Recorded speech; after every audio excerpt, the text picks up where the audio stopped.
Chairman Peoples party Bilawal Bhutto نے بھارت پر واضح کر دیا، دریائے سندھ پر حملہ ہوا ہے، مودی سن لیں، دریائے سندھ میں پانی بہے گا یا ان کا خون۔ وزیر اعظم نے نہروں کے معاملے پر یک طرفہ فیصلہ واپس لے لیا، معاہدہ ہو گیا، عوام کی مرضی کے بغیر کوئی نئی نہر نہیں بنے گی۔ بھارت کی طرف سے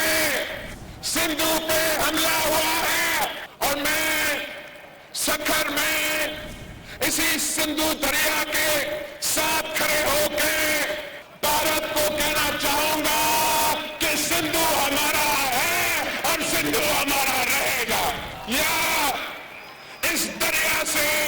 ہمارا پانی بہے گا یا ان کا خون بہے گا۔ پاکستان پیپلز پارٹی اور مسلم لیگ نواز دونوں نے یہ طے کر چکے ہیں کہ کوئی نیا کنال آپ کی مرضی کے بغیر نہیں بنے گا۔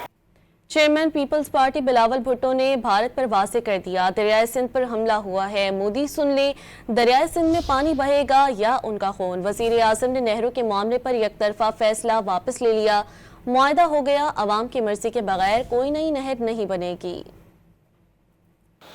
بھارت کی طرف سے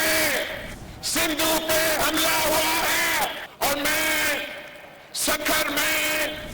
اسی سندھو دریا کے ساتھ کھڑے ہو کے بھارت کو کہنا چاہوں گا کہ سندھو ہمارا ہے اور سندھو ہمارا رہے گا، یا اس دریا سے ہمارا پانی بہے گا یا ان کا خون بہے گا۔ پاکستان پیپلز پارٹی اور مسلم لیگ نواز